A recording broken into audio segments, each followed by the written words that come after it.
What's up, everyone, and welcome back to the Who's Reality Cooking podcast. I am so excited to have my friend Parker Aylesworth, who we actually worked together on The Taste, here with me. What is up, Parker? How are you? What's up, Audrey? Long time. We have known each other on and off. I mean, we didn't talk to each other for a while, but it's been like 10 years, more than that. I know, 10 years. I think we're getting closer to 11 now, but this is just, whoa, No, bananas. So good to see you again, good and to see you that you're doing again. good. You're doing a podcast. You're doing a whole Who's Reality Cooking. What is this about? I'm doing the whole thing. Now, Parker, you were not a contestant, and can you explain to everyone else listening or watching what you did on The Taste, what your role was, and just kind of give us a little backstage pass on? Sure. The taste was really interesting because it was at a point in my career where I was bouncing back and forth between producing and production in reality TV. And in that scope, it was one of those things where like a friend of a friend suggests you for a position. And I didn't know the crew, I didn't know the production staff, I didn't know the AD team, I didn't know anybody. So walking in, I was going blind, much like I think a lot of contestants do on cooking shows and reality shows in general. And I was appointed the position, I believe, a cast coordinator or cast wrangler or something. Again, it's been 10 years ago. But my role was essentially to coordinate a lot of the movement that you guys were going through, whether it be going from the cast trailers to interview spaces or mainly walking onto the competition floor inside the soundstage. Oh my gosh, how many of there were you? Was there like 20 of you? There were 16 of us 16. after we got picked. Does that sound right? I think so. I thought there was 1,000 at one point. I was like, there's so many people here, and it was very difficult. I had to like learn everybody's names. It was easy to remember my name, I guess, because I was like the tall guy yelling with a clipboard. But yeah, I think that was my role essentially, was to like manage your guys' like movement and okay, cool. When is Audrey going to be needed here? When is Dawn going to be needed here? Sarah here? And then when you guys split up into teams, because you guys had teams with the judges, right? Yeah. That sort of helped because then I could like color code you guys. Like, okay, cool. Like you guys are in certain areas. That essentially, in a nutshell, was my role. Sort of not puppet master, but sort of playing chess. And like, okay, cool. Yeah. Who's who? Where are you guys going? Yeah. Now, did you escort us? Remind me. I know you escorted us all around. Did you also escort us to the bathrooms, or were there other people who did that? Because a lot of people don't realize, like, you can't even go to the bathroom by yourself on these shows. The good thing, yes, you. Oh my gosh. Okay, so I mean, in general, yeah, with reality TV, like you're always being either sequestered or on ice and no phones, things like that. And there's always somebody with you because we think, what's going to happen? Where are they? We're going to need them at any moment to be on camera. And yeah, fortunately, I was not. I mean, I wasn't the tippy top of anything, right? But I did have a team below me where like I would have to schedule some people to work alongside with me. They were cast wranglers, and their roles were very similar. Like we'll walk with you, to the bathroom, who has to go 10-1, and things like that. Maybe a cigarette break every now and then for some people. But in general, yeah, we were with you guys at all times. And did you have did you have an earbud? Were they, I know texting wasn't a huge thing back then. Like, how were they communicating with you where we're all supposed to be? Or did you just have a schedule? We had a schedule, but also anything could fall off, so we always had to be ready at all times. We knew, according to the schedule that the ADs made, when we were supposed to have a camera ready. So whenever the judges was walking, cast walking, remember every time we would say chef's walking. Yes. Every time we went Yes. somewhere, chef's walking. What are we doing? We're walking. Who are we? We're chefs. And so that was the biggest thing. So we had our schedule to follow, but at the same time, yes, I mean, I still have like an earbud here, the newer earbuds, but we would have these plugged into the matrix, and we'd be constantly communicating who was with who and where are they. Communication is key. Information is power. That's how it went. Sounds Yeah. weird coming from this side, I'm sure, but yeah, that happened. Well, I've been in it, and so I get it, and we have a rapport. And for anybody listening, or we've been talking a lot recently, so But one question I had for you, I have not ever asked: was this the first cooking reality show you've done? The only? Like, what other ones have you done? Because I Yeah. know. It's really funny. We've talked. We have talked previously before this kind of stuff, and I actually had to go back through like my IMDb and other resources and sort of see where in line this fell. Prior to the taste, I mean, I did on and off like maybe 5 or 6 seasons of Cupcake Wars prior to that. And so pastry, it was, and it was Cupcake Wars. There's no diplomacy in pastries, apparently. It is a war.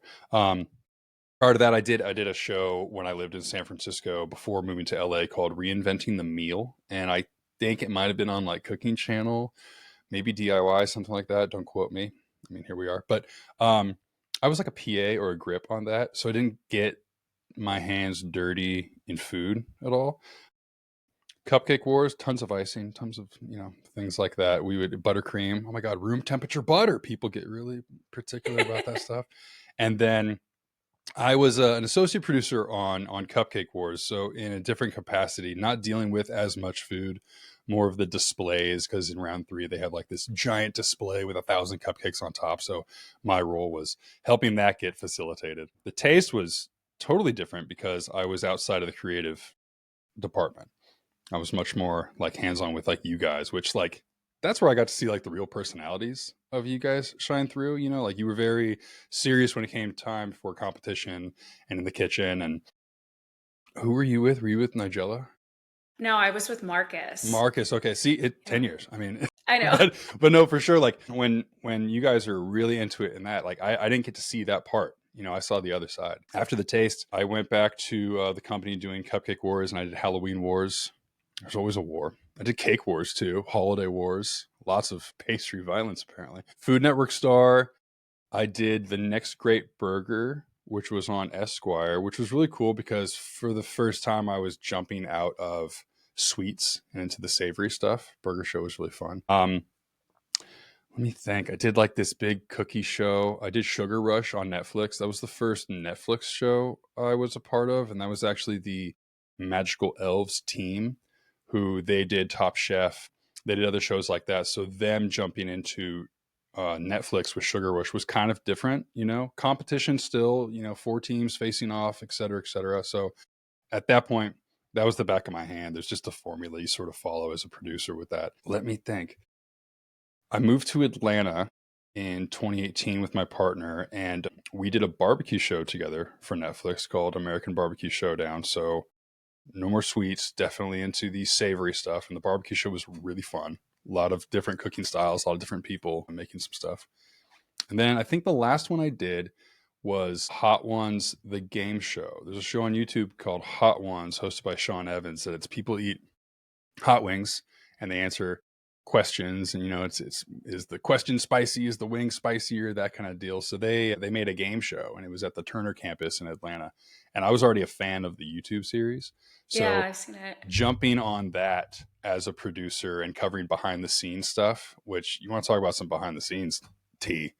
That show was insane because people were really eating the spiciest sauces known to man, and they were getting like sick, and it was Yeah. pretty insane. So we shot a lot of that. But I think it was the last food show I did. I mean, combined probably like around 10 different food shows. I had no idea. Now, have you ever run into contestants that you worked before with on another show, at a different show? Because I know like Jay did Cupcake Wars. He was on the taste with us. I know there has been some cross pollination, we could call it. That's happened before. There has been some cross pollination because I think, as far as like studios and producers go, if there were people that worked well with the creatives in the space, and we had another show that was like kind of similar, we want to do some stuff, but like, you're very talented at what you're doing. It's like, hey, are you available? Do you want to come out? Featured on this other show, featured on this one. And it could come down to a contractual thing, like a non-comp, where you can't be featured on something, or you can. But if it does happen, it's great. So yeah, I've run into like a few different people. It's hard to place names immediately. I don't want to call somebody out directly if I'm wrong, but it has happened before for sure. Now, you had mentioned some behind the scenes stories, and I want everyone that you want to tell, but the last time we had a Zoom call, we were just kind of talking and hanging out, chatting it up. You Yeah. told me something about the taste that I had no idea about. And I can guarantee that all other 15, well, we'll say 14 other people in the taste do not know about this. We chatted beforehand. For anybody listening, I want to be really, really careful because this kind of touches on possible substance abuse or possible mental health. So we're not going to use this person's name, but I know you already know who I'm talking about. Can you share this wild ride of a story that you have from the taste? Man, okay, I know what story you're talking about. I was like, I have some other BTS stuff with the taste that I think is really fun that I could like totally say names for. This one in particular, yeah, like let's. I do want to be careful about it too. So to start, I would say that jumping on a reality show is a roller coaster. So it's a mental thing that you got to prepare for. Sure, you can jump into it like I want to be on TV. I mean, that's the first thing I think most people start with when they sign up for something like that. Like I would love to try it. It'd be so cool to like be seen on television, family and friends, yada yada. At the same time, so much goes into it. You're sacrificing your time, you're leaving your job wherever you're at. You're possibly offered a stipend, you're possibly offered a refund for anything. Say you're flying out, they'll pay for your baggage, things like that. They'll put you up in a hotel room, but you will be sequestered. You will have your phone taken from you. You can't tell too many things to the public because you sign an NDA. So already you're kind of stripped of some freedoms. At the same time, you're signing up for a camp experiment. It's a social experiment, is what it is. And so that compounds, and there's lots of things going on. Whether or not you have some drama already happening in your life, I mean, that could be affected. And so with that, there was a day somewhere in the competition. I can't remember if it was mid-season or something, but there was a contestant that had enough. I would say that they had enough, and I think it was around lunchtime. Do you remember that Yeah, I you remember guys were all of on a sudden lunch? everything stopped after lunch. Yeah. So in my role and a lot of the cast wranglers' roles, we would have to be with you guys for lunch sometimes. We'd bring you lunch. You'd be like, all right, what do you want from catering? Things like that. And this was one of those instances where, okay, cool. Well, maybe there's three people in the break room. Weren't there like lockers and stuff in that break room? Sounds familiar, Right. but So I think that's where it started. So we were in there and they had enough and they were packing their stuff and they were just like very focused on walking out the door, and you kind of get that body language. You immediately know, like, well, you're not eating your food, you're very determined to go. So I get on the radio and I let them know, hey, we have a situation, so and so is flying essentially. And so it was because I was there, I was the witness to everything, and as the department, not head essentially, but like I was the department head in that scenario, I had to stay with them. So walking between multiple sound stages at Universal Studios is where we were filming it. I remember seeing all of production, probably you guys too, like inside a soundstage, just watching us like walk by, and they were over it. They were done. They stopped at the food truck to like just start chugging some grapefruit juice, like sweating, like very in a panic mode. At that point, it's totally my responsibility not to leave them alone. I don't know what's going to happen. Don't know if they could hurt themselves, hurt other people, but there's a panic. They want to leave. They want to go back to the hotel. And for further context, we would also handle transportation back to the hotel. There would be like a shuttle or something that would pick you guys up, take you to the hotel, so on and so forth. So we're on foot, motoring down Universal Studios, like between sound stages, and I'm on the radio with, the people above the line. And my partner, now partner at the time, she was just working with us. She rolls up on a golf cart with the lawyer, with network reps, things like that, trying to console, trying to maintain, diagnose what the problem is, seeing how we can come to some sort of resolution. That wasn't going to work. Wasn't going to work. So the contestant left the crossing gates, like totally went through the front gate or whatever, and was like, well, the hotel's right there. You guys were so close. I had no idea until this moment, by the way, how close you guys were. But basically wanted to just walk right onto like Lancashire Boulevard, hop in somebody else's car, like something. And I was like, oh my gosh, like, and I'm there. I'm not leaving any part of this. So we end up walking up the hill, slight grade, over to where a shuttle that takes like tours for Universal Studios was going to be going up into the park. And we hopped on this bus. It's a tour bus. It is a full on tour bus. There's tourists. I mean, cameras hanging around the necks. And here I am with a walkie and like a contestant who's like very huffy and puffy about the whole thing. And the bus driver's looking at me like, what are you doing? I was like, listen, crazy day in LA, right? We just need to get up to that area, that hotel up there. If you can stop there. He's like, man, I'm like, listen, dude, this is what's happening, and the contestant is furious with me that I have not left. Like, it was not a good moment. No violence. I'll just say it right now. There's nothing violent going on, but a lot of paranoia, a lot of stress. The bus driver drops us off there. Who knows what the people on the bus were thinking at the time? Maybe they didn't notice. Maybe they're just like, "No, this is crazy." But we get to the hotel. Luckily, I'm still within walkie range. I can talk to everybody. Wow. They're asking me where I'm at. I'm like, listen, this is the update right now. I'm texting superiors to let them know what's going on. Execs ended up showing up at the hotel to talk with them. At that point, I think there was like the last plea, like, come back or we're going to have to figure out how to, like, write you off the show. And again, I wasn't in the creative department at this time, so I'm not even sure how it ended up airing, but I know that was a long day for me. It took me like a few hours to get back to set. And then at that point, everybody was like, what was going on? And I'm like, embellishing things. I'm running into traffic. It was crash, show my badge, but it was, it was a long time ago, but I think that is one of those big moments of like, it can be a stressful situation on a set. And what happens to somebody, I guess, if they're not Yeah. in the right mind space to go into it. Again, I mean, there's so many questions I still have that what was going on. I do feel Yeah. bad for the person though. And so do I. And I feel like we didn't know what was going on, and the rapport wasn't great with this person and the rest of the people I was close with on the cast, I should say, because I can't speak for everyone. So we were very confused and not really as understanding as we should have been. But now, the further away from it I am, and now hearing your side of it, I'm just like, well, we need to just kind of handle this carefully because we're all going through stuff. I was going through stuff too. You were having to bring me my bag because I was in extreme pain, which I was trying to hide from everyone. I think you knew, and I think Dawn had figured it out, but Right. we all had stuff we were going through. And it just goes to show that, like you said, it's very much it's like a human experiment that we're all doing. And you're putting all of these lives together with all of that stress and excitement and movement. And it's a lot. Oh yeah. No, most definitely. So you had touched on it, and I didn't find this out until maybe, I don't know, 6 months ago, but you met your partner on the taste. Can you explain what that was like? And did you guys start dating right away, or how did that all work? Yeah, it's funny.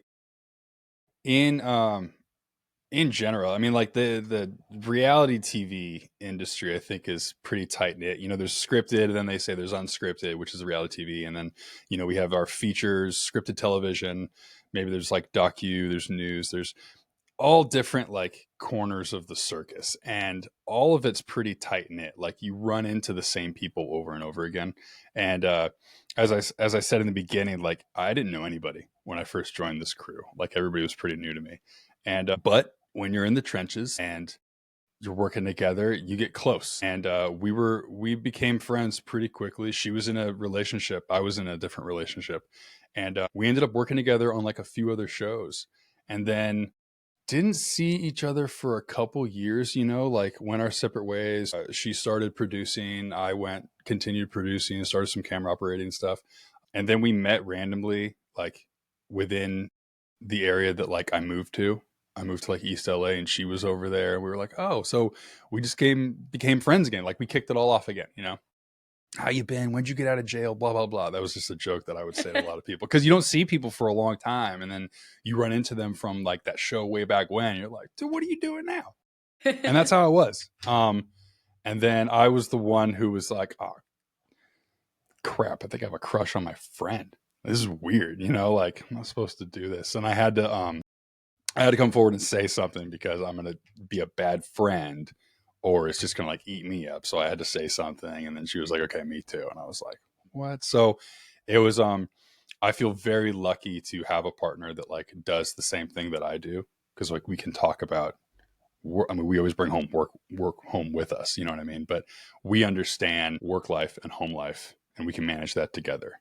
Because I know there's like relationships out there that don't have that. And if you're going to be in a relationship with somebody who works in the industry, like get ready for some weird days, and you get the text at the end of the day, still working. I'm sure that pisses some people off, but it happens. Like I've had to send that text before, still working, and somebody knows. So yeah, it's kind of fun to like meet somebody. And then now we have 2 kids. They're probably going to be in production. I have no idea, but I hope so.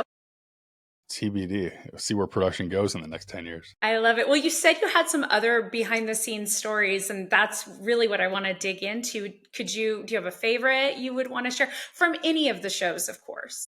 Oh man, not just cooking. Any shows? I mean, the stuff with Hot Ones was pretty insane because the premise of that is like, you have really spicy wings, you have to answer some spicy questions, et cetera, et cetera. And people always sort of want to know, like, well, what happens afterwards after you eat the sauce, what's going down. And my role on that as a segment producer was I was producing backstage content. So they were being interviewed beforehand, like, what's your strategy going to be? Have you had the sauces before? What's your level with spicy sauce? Like, how do you like it to begin with? And so that was like pre-competition questions in front of like a step and repeat, things like that. It was fun. And then post competition, as soon as they get off the floor, it's like immediately in the bathroom. And we're sitting there in the bathroom with them.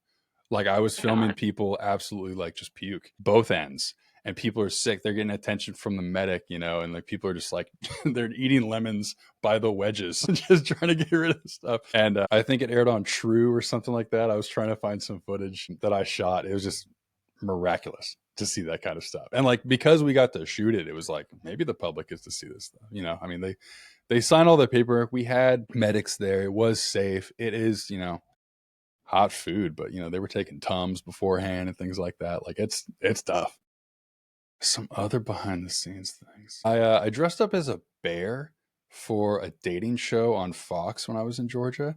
And it was for a segment where it was like, fight or flight, or you're gonna protect, the woman that you're on a date with, kind of deal. And I dressed up as a bear. I storm out of the woods. I scare the crap out of them, and it really worked. It was really fun. Before we actually filmed it, though, and we got the bear suit, I would like try to scare people at the office and the house by like putting on the head and just like going on all fours and trying to freak people out. That was a lot of fun. Another fun behind the scenes thing with the taste, I was fangirling over Anthony Bourdain.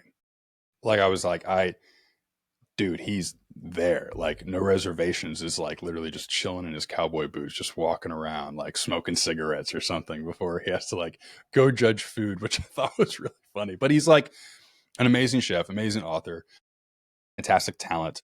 And I remember I think I bummed a cigarette from someone.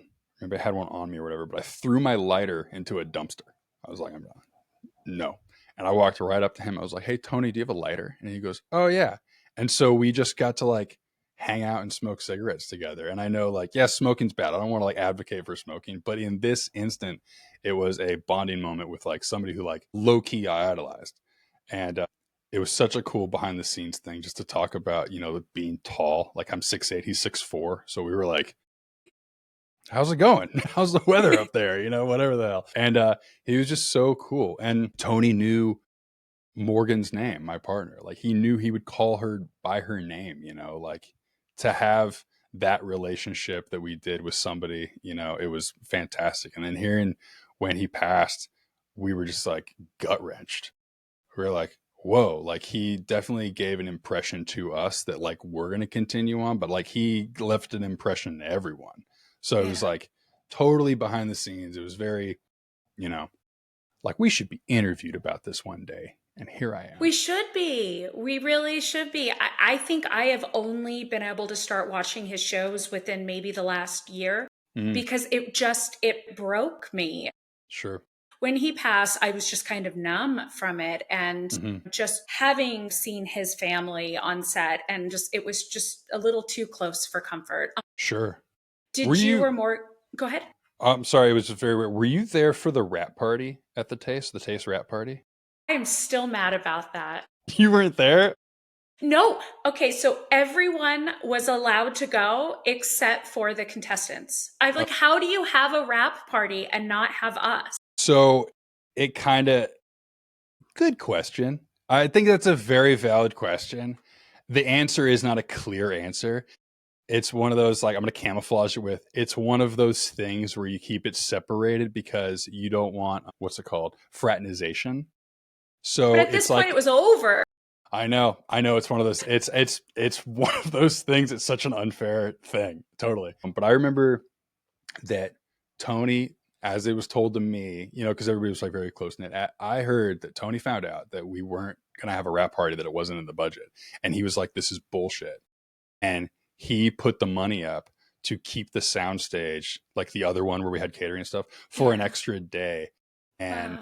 it was like a Breaking Bad themed rap party. So people were dressing up, and like he like he was like, we're gonna have beer pong tournaments, and it was like, what? And so people were just partying, and it was so cool because he wanted to party. He was a rock star, and it was one of like the best moments where you're like, man, like, you know, the show kicked our ass. It was a tough one, but it was such a reward to be with like A-listing talent that was like, well, we're all in a, you know, we're in a family here, so we have to like, you know, we work hard, play hard, kind of deal. That was amazing. I can't believe you guys weren't there. That's so stupid. You We should have were been there. not we Yeah, were not invited, and I remember I was in my room at the hotel where we were sequestered, and I got a text message, I think from Brad, who I want to say was on Anthony's team, and he said, "Get down here now." And I got down to the bar is what he meant. It's where we all were hanging out every single night. And Jacques sure. Pepin was there because he was on the last episode. Somehow we were able to, everybody was texting everyone, trying to get everyone down to the bar. And the entire cast sat and drank wine and hung out with Jacques Pepin. And at one point he got up, and I have a video from a very old phone, so it's terrible. But he got up, he went over to the gentleman playing piano, whispered a few words to him, and then he sang all of us a song in French. So in the moment, I was pissed that we weren't invited to the rap party, but I mean, it doesn't get much better than that. You got something that nobody else is going to get. Agreed. That's definitely, yeah, that's pretty special. I remember, I think, driving one of the golf carts with like, I don't know, like 4 or 5 of you guys on there, and somebody yelled out like that thing. Jacques Pepin was supposed to be a surprise on set, I and think so suddenly too. everybody saw him because I was driving the cart the wrong way or something. Like, that's Jacques Pepin. I was like, who the hell's that? Like, I don't know. I don't know professional chefs, but everybody else did, and I was like, Yeah. crap. Like, I got in trouble for that one. And for those of you who are not as big of a food nerd as I am, Jacques Pepin was very close with Julia Child, and they did shows together. So that's why the bulk of us geeked out to such an extent, because all of our, what is the degree of separation between us and Julia Child just went down to one. So it was like this monumental person to have on the set. And he's still out there killing it, writing cookbooks. He's amazing. My gosh. Wow. Wow. See, That's now impressive. you know your degree of separation between you and Julia Child is one, Parker. You I can mean, brag about that. I'm into that. I'm into that. She was also really tall, apparently. So tall gal. Yes. Yes. So tell us, where are you living at now, and what are you working on now, and are you working there? Share a little bit of that with all of us. I currently live in Kansas City, Missouri. My partner and I moved here in 2021 ish. About the end of 2020, she moved here. I moved shortly after that. I was wrapping up a gig in Atlanta, and we have been working in the streaming space. So she works for a streamer right now. We were both working together for a while, like in different departments, and then the company has taken a different direction. So I left. I say I left. They laid off like 2/3 of the company. It was a different direction to go into. But I like to tell people that I'm in act 2 of my life now. I'm trying to figure things out because the streamers and the entertainment landscape has changed so much with everything going to streaming, and then we have these like, you know, content producers, I'll call them influencers in this case, really taking advertising eyeballs away from cable television. So it's definitely changed. We have less and less television shows getting produced. If they are getting produced, they're going to streamers or they're leaving the country. So it's totally different. In the meantime, I've jumped back into the camera department. I worked on a feature that actually airs on January 18th. I don't know when this is coming out, but it's coming out on January 18th on Lifetime. It's called Girl in the Garage. I was in the camera department on that. I did a short film after that, and then I've been a camera operator for some commercials with the Kansas City Chiefs. And I bounce around as a day player operator right now. And then the other thing that I'm doing is hosting a podcast with my friends called Here Comes the Good Part, where we just watch movies and talk about them while it happens. And I love it. we are all professional idiots, so nothing is really serious. We just try to have fun.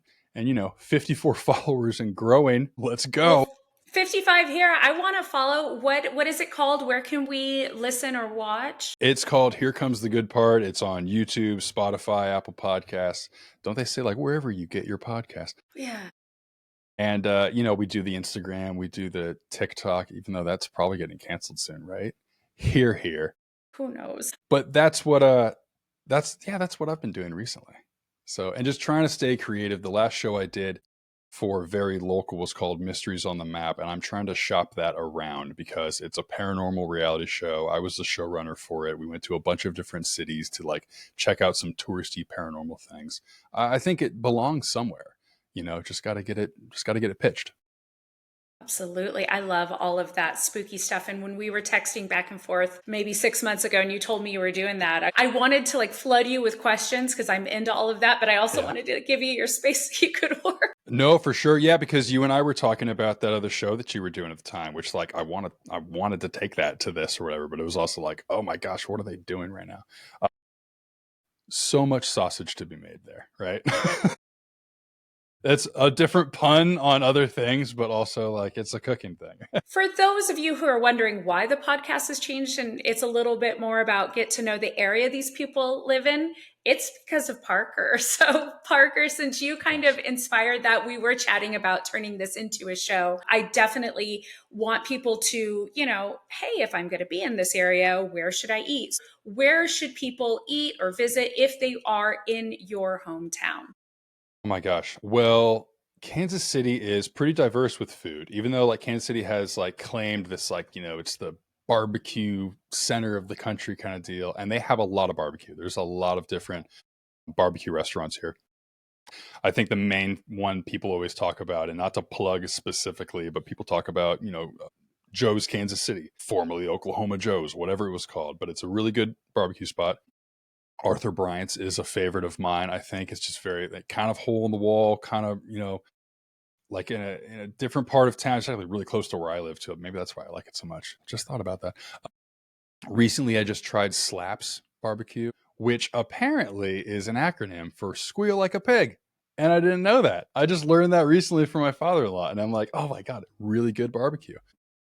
Also, what I learned after moving to Kansas City is that, so I live in Kansas City, Missouri, but there's also a Kansas City, Kansas, just across the river. And Kansas City, Kansas was in an article, I think, on Esquire or something else, maybe Forbes, that it is the most authentic. Kansas City, Kansas is the area in the country that has the most authentic Mexican food than anywhere else. And I was like, interesting. I'm from California. Like I lived in Los Angeles. I lived in San Francisco. Like we'll go toe to toe on some taco talk, tortas, burritos, anything. Like I know my Mexican food. I really love it. It's like my favorite cuisine. If it was like your last meal that you're going to have on your like, last day, it's going to be that. Here too. And so taking a look at this article and like venturing around Kansas City, Kansas, there are more people in Kansas City, Kansas that reflect different areas of Mexico than anywhere else. And so there's different, albeit dialects of food represented everywhere. So you can go to a place that's representative of Jalisco or Colima or Oaxaca or Michoacan or Zacatecas, anything, and they'll have different cuisine there. And so I was like, oh my gosh, who knew? Like, yeah, we're in the heart of the country, but you can easily take a trip south of the border, like just by crossing the river. So I think that's really interesting. If people are coming to Kansas City, if you're like, oh my God, let's get some Mexican food. We're in Kansas. We're not going to find any Mexican food. Check yourself. You can find it for sure. That is so cool. I mean, yeah, barbecue and Mexican food is like, I'm not leaving anytime soon. I love it. You've found your forever home, perhaps. Now, I did also want to ask you, outside of your partner, did you make any friends on any of these shows that you're still in contact with? And if so, how do you keep in contact with them? How do you keep that friendship going? Yeah, no, they're friends. They're friends and family. When you work 12 to 14 hours with some people, like even after like a week, it's like you know a lot about them. Like you just end up creating that bond. And that bond doesn't really go away. You can run into somebody like a few years later or something working on a different gig and it's like, "Oh my God, remember that one time where this happened?" And it's like, "Yes, absolutely." And just that that connection is still there. Sadly, and I think with every industry, the only way to keep in contact with most people is through social media. It was one of those things where when I was living in LA and I was like either in Koreatown or East LA, or even when I lived on the West Side, if somebody lived in the Valley, Pacoima, Tarzana, things like that, unless I worked with them, we were never hanging out. It wasn't going to happen. You live 2 hours away. Like to Yeah. drive all that stuff. That's a big commitment. And when my partner moved from the east side to the west side, it was like, that's what breaks couples up. Yeah. What are you doing? And I made the drive every day, so like when you're driving west in LA in the afternoon, you're just staring at the sun through the windshield the entire time. But I was like, nope, worth it, I staying in love this. it. So yeah, it did make a lot of friends. Social media is the way to stay connected still. And I think that's one of the big ways that we find jobs. Even to this day, there's certain groups on Facebook that you post, hey, I'm available for work, or hey, I'm looking for this person. And it's a really strong community where we share that information around to make the machine keep turning. That's so cool. Do you have any advice for people wanting to either just get into the business and work behind the scenes, or even just for people who want to compete? Do you have any advice or words of wisdom? That's a really good question. Yes, I have some. It If you want to compete on a reality show, put your name in the hat for sure. It's such an experience. It's really fun, and you're not going to lose anything. You're just going to, I mean, you might embarrass yourself, but if you don't do it, you're going to kick yourself for not trying. I think it's one of those things. It's very fun. Um, you learn a lot from yourself, and if you're a talented chef, home cook, whatever, you're just going to be competing along other people that are just like you. You're going to make bonds that you didn't make before. This could also be something that jumpstarts your business. So a friend of mine once told me a long time ago when I was moving to LA, you got to risk it to get the biscuit. And I think it's an interesting pun in this scenario. So you never know until you take that shot. And same goes for anybody who wants to work in the industry. I think it's been very oversaturated in different types of content, with like anybody can make something as long as they have a cell phone and a ring light or something. But get on set, get your hands dirty with that, be a PA, go get people coffee, set up tables and chairs, take out the trash, things like that, because you're going to be in the room with a lot of people that did exactly what you're doing, and they grew from some experiences. And just have a 14-hour day. Do one 14-hour day. You're going to be beat to shit tired. You'll be so tired. And the next day you'll be like, oh, that was awesome. I can't tell you how many times I've walked on set on like day one of a new gig, and I am high-fiving 16-year-old Parker because I'm like, dude, I'm making TV. This is punk rock. And that doesn't go away. So like, if you want that feeling, that's like the best ever. And one of these days we're going to have, benefits with these gigs. It'll be even better. Until then, it's like a traveling band. Yeah, do it. I say go for it. Do you remember when we were on the taste, one of the producers had been on Top Chef as a contestant? Do you remember? I didn't find out about that. Wait, was she on Top Chef?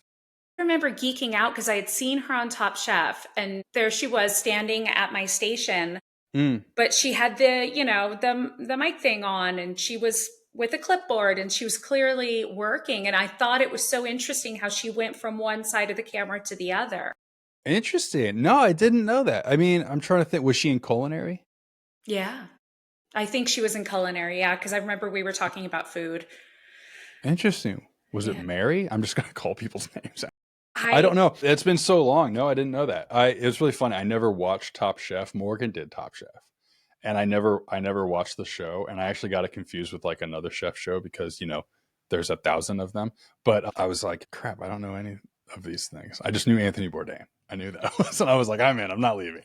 it's hard to miss him. I will tell a fun story. I don't think I've told it on the podcast yet. The very first day when we all got to the taste, there were maybe, I want to say 32 of us trying out, and there was the craft table, and my ex-husband was there with our daughter, and she was really little, just this tiny cute little redhead, and she went to get cereal and there was no milk left on the craft service table.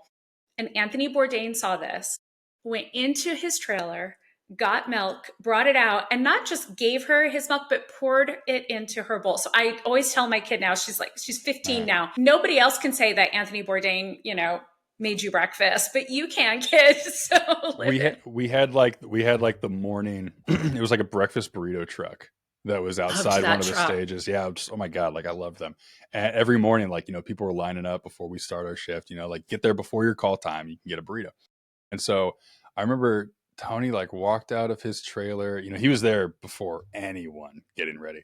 And I mean, he like walked out, went over, did like 2 pumps of half and half into like a little Dixie cup and just threw it back and walked away. And I was like, what kind of night do you have that that's what you got to do first thing? I was like, what is going on? Or maybe like you needed some fat on the palate.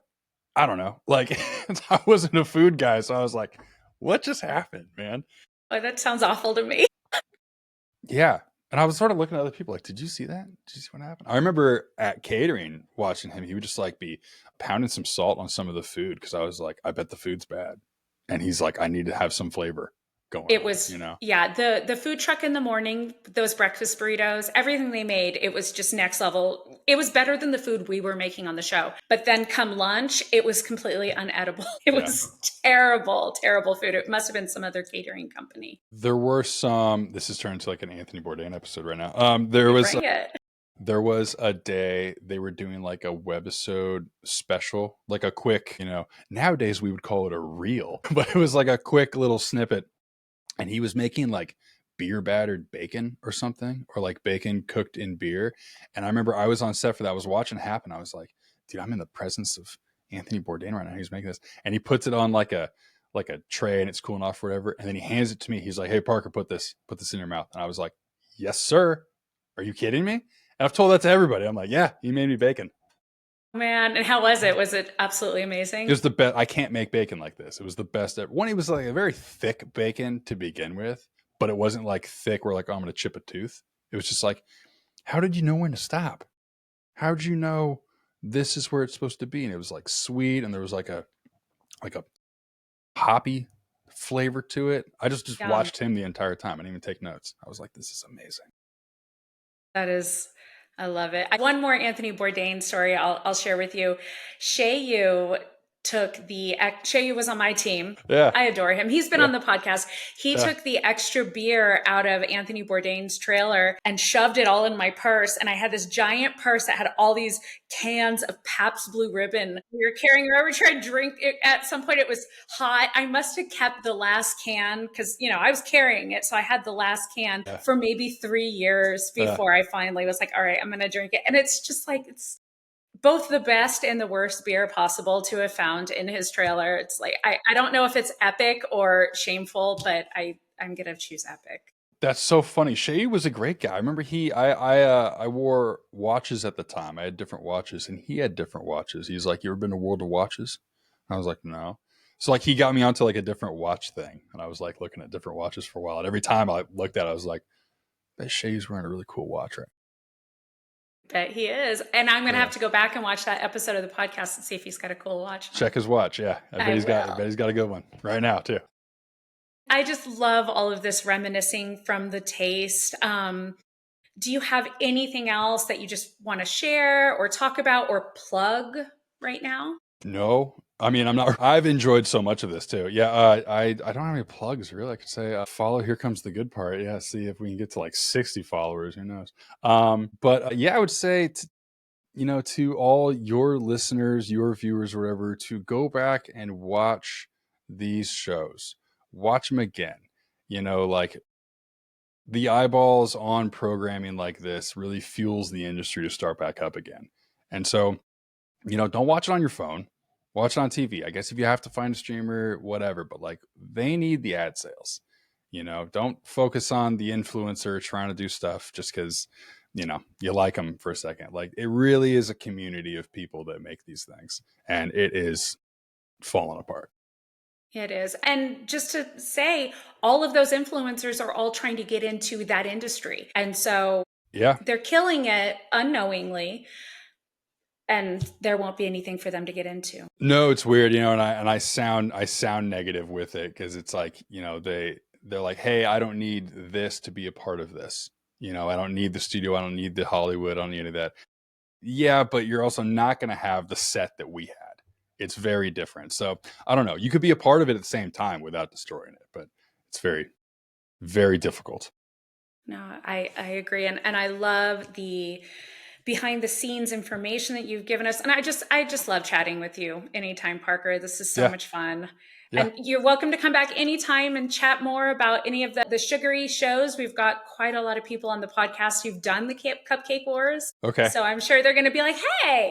I mean, there could be some good moments there. There could be some, wait, I think I remember that. Luckily, I was like way behind the scenes in that. But like, no, anybody from Cupcake, like, no, I got mad respect. That was a beast. That was a beast of a And show. you were so well loved on the show too. So I don't think anybody's going to say, I think everyone's just going to, hey, you were very much adored.